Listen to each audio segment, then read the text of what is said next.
नमस्कार, स्वागत है आपका बिहार समाचार में। चलिए जानते हैं आज की बिहार की अब तक की सबसे बड़ी और महत्वपूर्ण खबरों के बारे में। सभी खबरें आपके लिए काम की होने वाली है, पर इससे पहले अगर आप चैनल पर नए हैं तो चैनल को सब्सक्राइब जरूर कर लें ताकि आपको बिहार की हर ताजा तरीन खबरें सबसे पहले मिल सके। तो चलिए शुरुआत करते हैं आज की पहली और बड़ी खबर से। बिहार के 20 लाख युवाओं के लिए बड़ी खुशखबरी। नीतीश सरकार ने कर दी बड़ी घोषणा, पूरे 38 जिले होंगे कवर। बिहार में नीतीश सरकार अब नए बजट की तैयारियों में जुट गई है और श्रम संसाधन विभाग ने अब युवाओं को कौशल विकास और रोजगार के अवसर प्रदान करने के लिए एक प्रस्ताव तैयार किया है। इसके तहत बिहार के सभी 38 जिलों के 20 लाख युवाओं को ट्रेनिंग दिया जाएगा, जिससे या तो युवा स्वरोजगार के लिए तैयार हो जाएंगे, अपना खुद का बिजनेस करने के लिए सीख जाएंगे, या फिर बाजार की मांग के मुताबिक तैयार हो जाएंगे। और प्रस्ताव के मुताबिक राज्य में 20 लाख युवाओं को बाजार आधारित मांग के अनुसार ट्रेनिंग दिया जाएगा। इसके लिए सभी 38 जिलों में 8000 प्रशिक्षण केंद्रों की स्थापना की जाएगी, जहां पर युवाओं को ट्रेनिंग दिया जाएगा और उसमें सेक्टर स्किल काउंसलिंग की भूमिका महत्वपूर्ण होगी। बिहार में पुलिस में नौकरी करने का शानदार मौका, जल्द ही हजारों पदों पर होगी बहाली। जी हां, बिहार में वर्दी पहनकर गाड़ी चलाने के शौकीन युवक युवतियों के लिए काफी अच्छी खबर है। बिहार के अंदर जल्द ही बिहार पुलिस में चालक सिपाही यानी कि ड्राइवर के लिए अब 4000 से अधिक पदों पर बहाली होने वाली है। इसको लेकर पुलिस मुख्यालय ने बहाली से संबंधित प्रस्ताव गृह विभाग को भेज दिया है। इसके बाद ये माना जा रहा है कि जल्द ही नियुक्ति की प्रक्रिया शुरू होगी। और आपको बता दें कि बिहार पुलिस मुख्यालय के अधिकारियों के मुताबिक बिहार में चालक सिपाही के 4361 पदों पर बहाली का प्रस्ताव है और जल्द ही अब इन पदों पर बहाली होगी। लेकिन इसके लिए ड्राइवर बनने के लिए इंटर पास होना या फिर ग्रेजुएशन पास होना जरूरी बताया गया है। इसके साथ ही उनको छोटे बड़े वाहन चलाना आना चाहिए, तभी वह इस परीक्षा के लिए योग्य माने जाएंगे। और इस नौकरी को पाने के लिए आपको 2 चरणों से गुजरना होगा। पहले तो अभ्यर्थियों को लिखित परीक्षा देनी होगी और उसमें पास हो जाने के बाद फिर ड्राइविंग टेस्ट देना होगा कि गाड़ी चलाना आता है या नहीं आता है। इसके बाद फिर मेधा सूची के आधार पर सफल अभ्यर्थियों का चयन होगा और नौकरी दी जाएगी। और युवक और युवतियां दोनों इसके लिए अप्लाई कर सकती हैं। महिलाओं के लिए तो 35% आरक्षण का भी प्रावधान है और चालक सिपाही में भी ये लागू होगा। बिहार में बढ़ा मुखिया का पावर, अब सरकार की तरफ से मिली ये बड़ी जिम्मेदारी। बिहार में एक बार फिर से मुखिया का पावर बढ़ गया है। अब नीतीश सरकार ने फिर से पंचायत सरकार भवन बनाने का अधिकार मुखिया को देने का निर्णय लिया है। यानी बिहार सरकार ग्राम पंचायतों को अब नई सौगात देने जा रही है। राज्य की ग्राम पंचायतों में बनने वाले पंचायत सरकार भवनों का निर्माण अब निर्वाचित मुखिया कराएंगे। यानी कि पंचायती राज मंत्री ने बताया है कि विभाग की ओर से 8053 ग्राम पंचायतों में पंचायत सरकार भवन का निर्माण किया जाने वाला है और अभी स्थानीय क्षेत्र अभियंत्रण संगठन को ही राज्य की 2000 ग्राम पंचायतों में पंचायत सरकार भवन निर्माण का जिम्मेवारी सौंपी गई है और 2165 ग्राम पंचायतों में पंचायत सरकार भवनों का निर्माण भवन निर्माण विभाग के द्वारा किया जाने वाला है। पहले चरण में मुखिया के द्वारा 1435 ग्राम पंचायतों में पंचायत भवन निर्माण कराने की जिम्मेवारी सौंपी गई थी। तो अब बिहार में करीब 2000 शेष बचे ग्राम पंचायतों में अब पंचायत भवन का निर्माण मुखिया के द्वारा कराया जाएगा। बिहार के 14 रेलवे स्टेशन पर क्लर्क की नौकरी पाने का सुनहरा मौका, जल्दी से करें आवेदन। जी हां, बिहार में नौकरी पाने का बड़ा सुनहरा मौका है। इसको लेकर बस आपको एक छोटा सा काम करना होगा और उसके बाद ये नौकरी आपके हाथ में होगी। सबसे बड़ी बात तो ये है कि इसको लेकर किसी बड़े एग्जाम की प्रक्रिया से नहीं गुजरना होगा, कोई बड़ा एग्जाम नहीं होगा। बस खास बात यह है कि आपको अपनी सेवा भारतीय रेल सेवा में देनी होगी। दरअसल समस्तीपुर रेल मंडल के 14 स्टेशनों पर प्राइवेट कर्मी ही अब बुकिंग क्लर्क की तरह टिकट काटेंगे और चयनित स्टेशनों पर कमीशन के आधार पर स्टेशन टिकट बुकिंग एजेंट की तैनाती की जाएगी। इनका कार्यकाल 3 साल का होगा और इच्छुक आवेदक अगर ये नौकरी करना चाहते हैं तो वो 20 जनवरी तक रेल मंडल कार्यालय में आवेदन जमा दे सकते हैं। स्टेशन टिकट बुकिंग एजेंट की तैनाती 3 साल के लिए होगी और आवेदक का मैट्रिक पास होना ही काफी अनिवार्य है और अप्लाई करने वाले आवेदक बस मैट्रिक पास होना चाहिए और एज लिमिट 18 साल अनिवार्य की गई है। और साथ ही रेलवे ने स्पष्ट कर दिया है कि आवेदक से लिखित में सरकारी गैर सरकारी विभाग या फिर स्टेशन बुकिंग एजेंट नहीं होने का प्रमाण लेने के बाद ही बहाली की जाएगी। यानी कि अगर आप पहले रेलवे में नौकरी नहीं कर रहे हैं तभी आपको यह नौकरी मिलने वाली है। बिहार में मौसम विभाग ने बिहार वालों के लिए जारी किया अलर्ट, कोहरा और बारिश की संभावना। जी हां, दरअसल उत्तर भारत से आ रही बर्फीली हवाओं ने बिहार में ठंड बढ़ा दी है और मौसम विभाग ने आज 17 जिलों में घने कोहरे को लेकर अलर्ट जारी कर दिया है और पटना में तो शीतलहर जैसे हालात बने हुए हैं। यहां भी धूप निकलने की कोई भी संभावना आज नहीं है। मौसम विभाग के मुताबिक आज से लेकर अगले 3 दिनों तक बिहार में कनकनी बढ़ सकती है और अगले 5 दिनों तक तो 10 जिलों में घने कोहरे को लेकर येलो अलर्ट जारी किया गया है। कहा जा रहा है कि अभी लोगों को काफी ज्यादा बारिश भी देखने को मिल सकती है। तो देखिए, बिहार के जिन जिलों में आज कोहरे को लेकर अलर्ट जारी किया गया है वे जिले हैं बिहार की पूर्वी चंपारण, पश्चिमी चंपारण, गोपालगंज, सिवान, सारण, बक्सर, भभुआ, रोहतास, औरंगाबाद, भोजपुर, वैशाली, समस्तीपुर, दरभंगा, मधुबनी, सीतामढ़ी, शिवहर और मुजफ्फरपुर। टोटल 17 जिलों में आज घने कोहरे का अलर्ट जारी किया गया है और साथ ही आज पश्चिमी विक्षोभ के प्रभाव से बारिश भी हो सकती है और खासकर बिहार में मुजफ्फरपुर और आसपास के इलाकों में बारिश देखने को मिल सकती है। कोहरा और बारिश के कारण दृश्यता में भी कमी आने की संभावना है। पैक्स अध्यक्ष के लिए उपचुनाव का हुआ ऐलान, 30 जनवरी को होगा मतदान।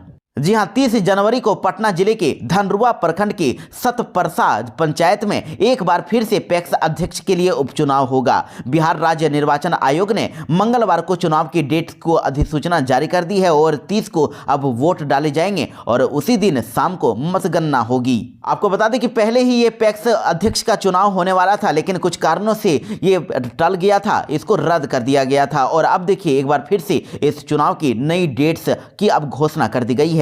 30 जनवरी 2024 को सुबह 7 बजे से लेकर 4:30 तक वोट डाले जाएंगे और उसी दिन वोटों की गिनती होगी।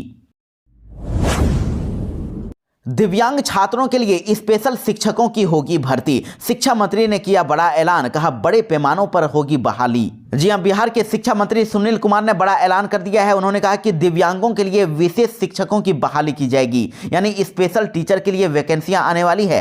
साथ ही अनुकंपा के आधार पर भी बहाली होने वाली है।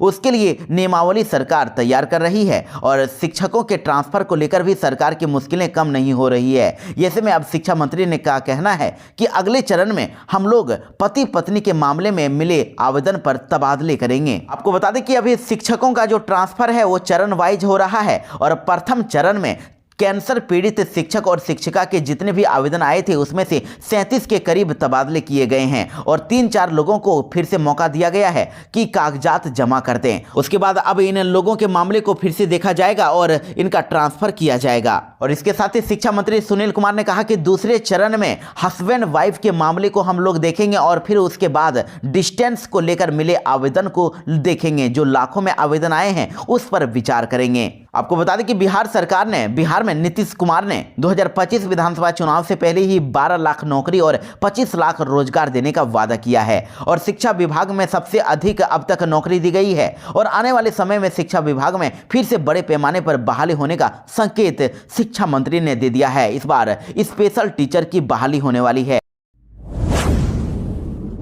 नीतीश सरकार के हर कर्मचारी को करनी होगी ये ट्रेनिंग, CS अमृतलाल ने दिए निर्देश। जी हां, सिविल सेवा के अधिकारियों के साथ ही अब बिहार सरकार के पदाधिकारियों और कर्मचारियों को अनिवार्य रूप से इंटीग्रेटेड गवर्नमेंट ऑनलाइन ट्रेनिंग यानी कि IGOT करना होगा।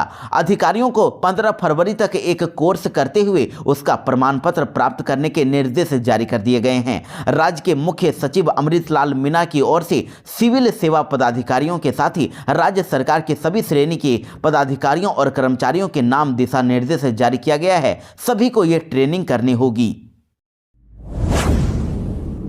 LJP के दही चूड़ा भोज में खेल से अब JDU में भारी नाराजगी। CM ने लिया बड़ा फैसला, फोन करते रहे चिराग लेकिन नीतीश ने नहीं की बात। जी हां, दरअसल केंद्र मंत्री और LJP रामविलास पार्टी के अध्यक्ष चिराग पासवान के दही चूड़ा भोज में मंगलवार को हुए वाकये के बाद अब बिहार में सियासी गलियारे में भारी गर्मी फैल गई है। दरअसल आपको बता दें कि मकर संक्रांति के मौके पर हुए इस भोज में ऐसी घटना हुई जिसकी उम्मीद नहीं थी। इस घटना के बाद अब JDU में भारी बेचैनी है। सूत्रों के हवाले से खबर आ रही है कि चिराग पासवान ने नीतीश कुमार को कई बार फोन किया लेकिन मुख्यमंत्री हाउस में फोन नहीं उठाया गया। मुख्यमंत्री ने चिराग पासवान से बात नहीं की और जेडीयू सूत्र बता रहे हैं कि नीतीश कुमार ने बड़ा फैसला ले लिया है। बताया जा रहा है कि चिराग पासवान ने नीतीश कुमार से बात करने के लिए सीएम आवास में टेलीफोन लगाया था, लेकिन नीतीश कुमार ने उनसे बात नहीं की। शायद चिराग पासवान अपने गायब रहने पर नीतीश को सफाई देना चाह रहे थे, लेकिन सीएम ने इसके लिए मौका ही नहीं दिया। सूत्रों से हवाले से खबर आ रही है कि जेडीयू सूत्रों के मुताबिक दही चूड़ा भोज में हुई घटना के बाद यह तय कर लिया गया है कि नीतीश कुमार अब चिराग पासवान के किसी भी कार्यक्रम में शामिल नहीं होंगे और इस दिन एलजेपी रामविलास के नेताओं को अब सीएम आवास में बड़े आराम से एंट्री मिल जा रही थी, लेकिन नीतीश कुमार उन्हें अब समय दे रहे थे। लेकिन अब इस पर रोक लगा दी जाएगी। जेडीयू दही चूड़ा भोज में हुई घटना को जानबूझकर किया गया सलूक मान रहा है और इसीलिए अब पार्टी ने इसका जवाब देने का फैसला कर लिया है। तो आखिर मुख्यमंत्री नीतीश कुमार और चिराग पासवान के बीच में क्या अनबन हुई है? देखिए, दरअसल आपको बता दें कि मकर संक्रांति के मौके पर चिराग पासवान की ओर से दही चूड़ा भोज का आयोजन किया गया था और चिराग पासवान और उनकी पार्टी ने मुख्यमंत्री नीतीश कुमार को भी इस भोज में आने का न्योता दिया था, लेकिन मुख्यमंत्री को न्योता देकर चिराग पासवान ही गायब हो गए। नीतीश कुमार जब एलजेपी रामविलास के दही चूड़ा भोज में पहुंच गए, लेकिन चिराग पासवान ही गायब दिखे। और हद देखिए, चिराग पासवान ही नहीं बल्कि बिहार में उनकी पार्टी के चला रहे जीजा अरुण भारती भी आयोजन स्थल से गायब थे। तो चिराग की इस गैर मौजूदगी में नीतीश कुमार एलजेपी के नेताओं से मिले और वहां से 5 मिनट में ही रवाना हो गए। वहीं चिराग पासवान ने बाद में मीडिया को सफाई देते हुए कह दिया कि जिस वक्त नीतीश कुमार वहां पहुंचे थे उस वक्त वे अपने आवास पर पूजा पाठ कर रहे थे, इसलिए वे भोज आयोजन स्थल पर नहीं पहुंचे। और जेडीयू के नेता ने कहा कि इस सफाई का कोई मतलब बच्चा भी समझ सकता है। जब मुख्यमंत्री के आने का समय था तो चिराग पासवान उसी वक्त पूजा पर क्यों बैठ गए? मुख्यमंत्री को न्योता देकर इस तरह का सलूक करना बर्दाश्त के लायक नहीं है। बिहार में अब 15 साल पुरानी गाड़ियों पर लगा बैन, चलाने पर देना होगा भारी जुर्माना।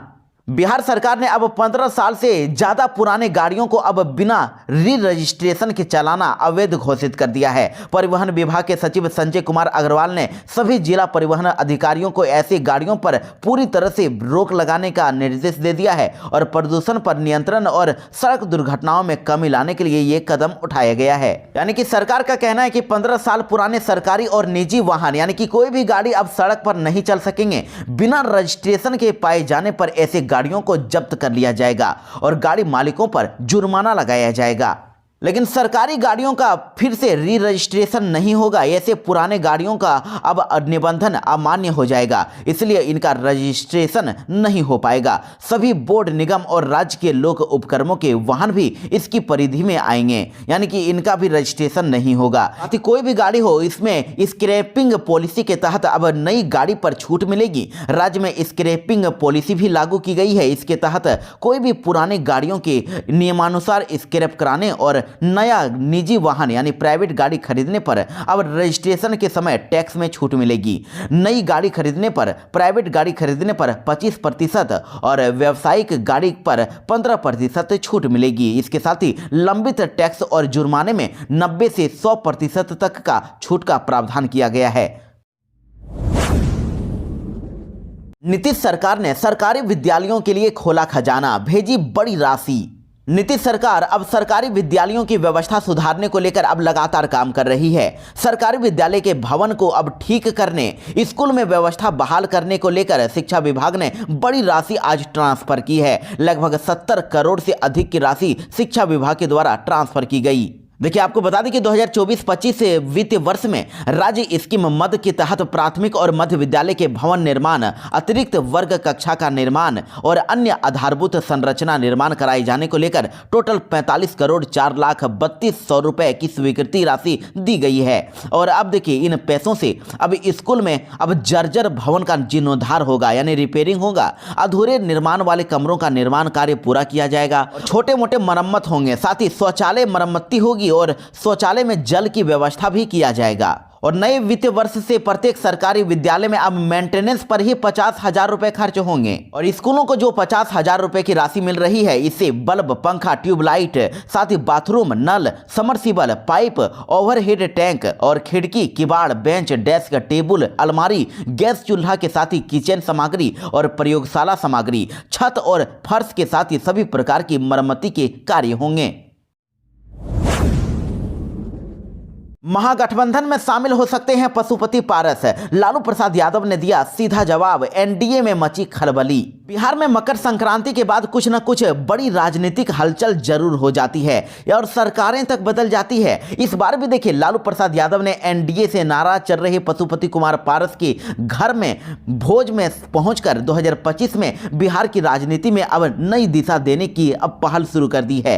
यानी कि 2025 में जिस जीत का दावा लालू प्रसाद यादव कर रहे हैं, उसकी जमीन उन्होंने तैयार कर दी है। और लालू प्रसाद यादव और साथ ही उनके बड़े बेटे तेजप्रताप यादव न सिर्फ पशुपति कुमार पारस के दही चूड़ा भोज में पहुंचे, बल्कि पशुपति कुमार पारस को महागठबंधन में आने का न्योता दे दिया और साथ ही उन्होंने सत्ताधारियों के लिए एक बड़ी चुनौती भी पैदा कर दी है। इस तरह लालू प्रसाद यादव से मुलाकात करके पशुपति कुमार पारस भी जोश में नजर आए, यानी उनकी डूबती राजनीतिक नैया को किनारा मिलता हुआ नजर आने लगा है। और जब पत्रकारों ने लालू प्रसाद यादव से पूछा कि क्या पशुपति कुमार पारस महागठबंधन में आएंगे, तो इस पर लालू प्रसाद यादव ने हां में जवाब दिया। और वहीं इस मौके पर पशुपति कुमार पारस ने भी कह दिया है कि लालू प्रसाद यादव हमारे अभिभावक हैं। यानी कि बिहार की सियासत का अब समीकरण बदलने वाला है। पशुपति कुमार पारस महागठबंधन में जल्द ही शामिल हो सकते हैं और ऐसे में अब एनडीए में भी खलबली मच सकती है। पारस के भतीजे चिराग पासवान की राजनीति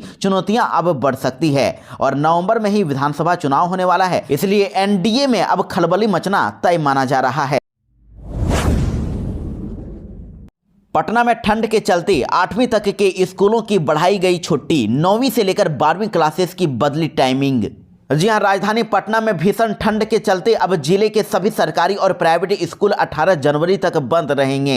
साथ ही 9वीं क्लास से लेकर 12वीं क्लास तक की कक्षाएं सुबह 9 बजे से लेकर 3:30 बजे तक ही चलेंगी। पटना के जिलाधिकारी डॉक्टर चंद्रशेखर सिंह ने यह आदेश जारी किया है। आपको बता दें कि इससे पहले इन स्कूलों की छुट्टी 15 जनवरी तक की गई थी, लेकिन ठंड इतनी बढ़ रही है कि अब पहली क्लास से लेकर 8वीं तक के सभी कक्षाएं, सभी स्कूल अब बंद कर दिए गए हैं। 18 जनवरी तक ये स्कूल बंद रहेंगे।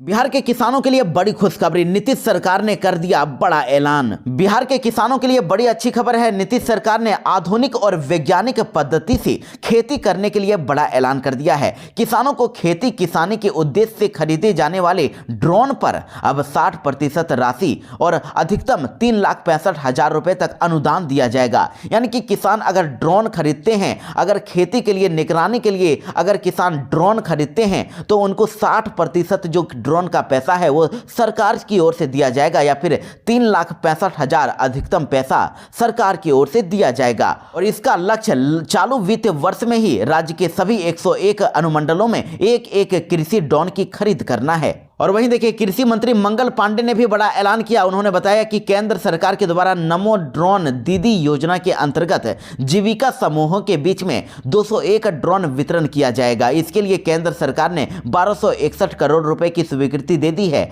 और उचित मात्रा पर अब कीटनाशकों के छिड़काव में अब ड्रोन के उपयोग की असीम संभावना है। यानी कि केंद्र सरकार जीविका समूहों के बीच में अब ड्रोन वितरण करने वाली है और इधर किसानों अगर ड्रोन खरीदते हैं तो उनको 60% राशि अनुदान के रूप में राज्य सरकार के द्वारा दिया जाएगा। प्रशांत किशोर आज तोड़ेंगे अनशन, जन सुराज ने किया ऐलान, जगह और समय भी बताया। जी हां, जन सुराज के सूत्रधार प्रशांत किशोर अब अपना आमरण अनशन तोड़ने वाले हैं। बीपीएससी 17वीं प्रीलिम्स परीक्षा को रद्द कराने की मांग को लेकर अभ्यर्थियों के चल रहे प्रदर्शन को सपोर्ट करने के लिए प्रशांत किशोर ने अपना आमरण अनशन शुरू किया था। उन्होंने अभ्यर्थियों का सपोर्ट किया था और 2 जनवरी से ही प्रशांत किशोर आमरण अनशन पर हैं। वो सिर्फ पानी पीकर ही अपना जीवन काट रहे हैं और 15 दिनों से चला आ रहा आमरण अनशन अब समाप्त होगा। प्रशांत किशोर आज पटना के एलसीडी घाट के पास अपना अनशन तोड़ेंगे और आगे की रणनीति पर रुख स्पष्ट करेंगे। यानी कि आज दोपहर 2 बजे प्रशांत किशोर अपना अनशन समाप्त करने वाले हैं, अपना अनशन तोड़ेंगे और सत्याग्रह के अगले चरण की घोषणा करेंगे। बिहार में जमीन रेट को लेकर आई बड़ी खबर। नीतीश सरकार ने लिया बड़ा फैसला, अब नए तरीकों से तय होगा जमीन का रेट। जी हां, बिहार के लोगों के लिए काफी बड़ी महत्वपूर्ण खबर है। अब नए औद्योगिक क्षेत्रों के लिए अब जमीन अधिग्रहण की दरें अब तय की जाएगी। रेतों को अब सर्किल रेट से अधिक मुआवजा मिलेगा और उद्यमियों के लिए जमीन अलग अलग दर पर उपलब्ध होगी। जमीन अधिग्रहण के लिए सर्किल रेट के अलावा जो अतिरिक्त राशि रेतों को मिलती है, उसी के तहत अब अधिग्रहण की जाने वाली जमीन का मुआवजा मिलेगा। वहीं उद्यमियों के लिए जमीन किस दर पर उपलब्ध होगी, उसके लिए अलग से रेट तय होगी और जिले में अब जमीन अधिग्रहण के बाद उसे बियाड़ा को सौंपा जाएगा। बियाड़ा इस बारे में अधिसूचना जारी करेगा। इसके बाद जमीन को विकसित करके उसकी नई दर रेट अब फिक्स होगी। उसके बाद ही इसको लेकर निर्णय लिया जाएगा। बिहार में बीएसएनएल ने लिया बड़ा फैसला। बिहार में बंद कर दी ये पुरानी सेवा। बिहार में सरकारी टेलीकॉम कंपनी बीएसएनएल ने पूरे बिहार में 3G सेवा को बंद कर दिया है और अब 4G सेवा को शुरू कर दिया गया है। बीएसएनएल के इस फैसले से अब लाखों यूजर्स को फायदा भी पहुंचेगा। यानी कि बीएसएनएल के लाखों उपभोक्ताओं के लिए गुड न्यूज है। बीएसएनएल ने बिहार में 15 जनवरी से अपनी 3G सेवा को बंद कर दिया है और 3G सेवा को 4G में अब अपग्रेड करना शुरू कर दिया गया है। तो बीएसएनएल के इस फैसले से अब बिहार के लाखों यूजर्स की बल्ले बल्ले होने वाली है। आपको बता दें कि 15 फरवरी से अब जिनका भी 3G सिम है वो अब 4G सिम में अब अपग्रेड कर सकते हैं और इसके लिए कंपनी की ओर से आपसे एक भी पैसा नहीं लिया जाएगा। सिम कार्ड बदलने के लिए सिर्फ आधार कार्ड की फोटो कॉपी आपको जमा करनी होगी और आपको नया सिम मिलेगा। 4G सिम आपको मिल जाएगा। बिहार के 12वीं एग्जाम का एडमिट कार्ड हुआ जारी। 12,90,000 इस बार परीक्षार्थी देंगे एग्जाम। जी हां, बिहार विद्यालय परीक्षा समिति ने इंटर वार्षिक परीक्षा यानी कि 12वीं एग्जाम की सैद्धांतिक परीक्षा का एडमिट कार्ड जारी कर दिया है। सैद्धांतिक परीक्षा 1 से 15 फरवरी तक आयोजित होगी और परीक्षा का एडमिट कार्ड 31 जनवरी तक वेबसाइट secondary.biharboardonline.com पर अपलोड रहेगा। स्कूल के हेडमास्टर यूजर आईडी और पासवर्ड डालकर एडमिट कार्ड को डाउनलोड कर सकें और उसके बाद विद्यार्थियों के बीच में वितरित कर सकेंगे। तो देखिए, इस बार इंटर की परीक्षा 2025 में लगभग 12,90,000 परीक्षार्थी शामिल होने वाले हैं। पीएमसीएच हॉस्टल केस मामले में सीबीआई की हुई एंट्री, अब छात्रों से होगी पूछताछ। बिहार के लोगों के लिए ये काफी महत्वपूर्ण खबर है। दरअसल पटना मेडिकल कॉलेज हॉस्पिटल यानी कि पीएमसीएच के चाणक्य हॉस्टल के कमरे में हुई आगलगी मामले में अब एक नया मोड़, एक नया अपडेट सामने आया है। खबर ये है कि अब इस मामले की अब सीबीआई की जांच होगी और ऐसे में अब इसको लेकर सभी लोगों में थोड़ी भय का माहौल भी देखने को मिल रहा है। देखिए, दरअसल बिहार के सबसे बड़े सरकारी अस्पताल पीएमसीएच परिसर में स्थित चाणक्य हॉस्टल के कमरा नंबर LR 42 में PG pass out doctor Ajay अवैध रूप से कब्जा कर इंटरनल एग्जाम में मेडिकल पीजी छात्रों को पास कराने का ठेका उठाया करता था और इस रूम के इन तमाम बातों के सबूत भी मिले हैं। इसके बाद अब इस मामले को लेकर सीबीआई ने एक्शन ले लिया है, यानी अब इस मामले की जांच सीबीआई करेगी। बिहार बीपीएससी 17वीं पीटी परीक्षा मामले पर पटना हाईकोर्ट में टली सुनवाई। अब कुछ दिन बाद होगी हियरिंग। जी हां, पटना हाईकोर्ट में बुधवार को 17वीं बीपीएससी परीक्षा में कथित धांधली के आरोप और पुनः परीक्षा कराई जाने की मांग वाली याचिका पर सुनवाई होनी थी, लेकिन किसी कारणवश हाईकोर्ट में याचिका पर सुनवाई टल गई है और अब इस मामले की सुनवाई अब हाईकोर्ट में आज होने वाली है। बिहार विधानसभा चुनाव को देखते हुए राहुल गांधी जल्द ही आएंगे बिहार। कांग्रेस प्रदेश कमेटी की करेंगे बैठक। जी हां, बड़ी खबर आ रही है, राहुल गांधी बिहार आने वाले हैं। लोकसभा में नेता विपक्ष राहुल गांधी 18 जनवरी को ही बिहार प्रदेश कांग्रेस कमेटी के प्रमुख पदाधिकारियों के साथ बातचीत करेंगे। ये जानकारी बिहार कांग्रेस अध्यक्ष अखिलेश प्रसाद सिंह ने दी है। बिहार वालों के लिए गुड न्यूज, बिहार में खुलेगा कौशल विश्वविद्यालय, नौकरी के खुलेंगे अवसर। जी हां, बिहार में कौशल विश्वविद्यालय यानी स्किल यूनिवर्सिटी की स्थापना होने वाली है। इसकी तैयारी चल रही है और श्रम संसाधन विभाग इस नए विश्वविद्यालय का प्रस्ताव तैयार कर रहा है। कौशल विश्वविद्यालय की स्थापना के प्रस्ताव पर राज्य कैबिनेट की मोहर लगने के बाद अब यह मूर्त रूप लेगा, यानी कि इसकी स्थापना हो जाएगी और कौशल विकास और रोजगार से जुड़े पाठ्यक्रमों का इसमें संचालन इसी यूनिवर्सिटी के माध्यम से होगा और वोकेशनल कोर्स संचालित करने वाले कॉलेज और संस्थानों, साथ ही यहां पढ़ाई और प्रशिक्षण लेने वाले विद्यार्थियों का निबंधन भी इसी यूनिवर्सिटी में होगा। कौशल विश्वविद्यालय के माध्यम से bachelor of vocation, master of vocation और बैचलर ऑफ स्किल और साथ ही मास्टर ऑफ स्किल कोर्स इसमें संचालित होंगे। इनकी पढ़ाई होगी और यूनिवर्सिटी में कई पदों पर नौकरी भी निकलेगी। बिहार में इस यूनिवर्सिटी में, इस स्किल यूनिवर्सिटी में कुलपति, रजिस्ट्रार, विषय विशेषज्ञ, तकनीशियन और लिपिक के साथ ही लगभग 100 पद सृजित होंगे। वोकेशनल कोर्स के छात्र छात्राओं को इसी यूनिवर्सिटी के माध्यम से सर्टिफिकेट मिलेंगे। सभी वोकेशनल कोर्स को इसी यूनिवर्सिटी से अब संबंध करने से अब डिग्री संबंधी फर्जीवाड़े पर अब रोक लगेगा। कौशल विकास केंद्रों का संचालन भी इसी यूनिवर्सिटी के माध्यम से होगा।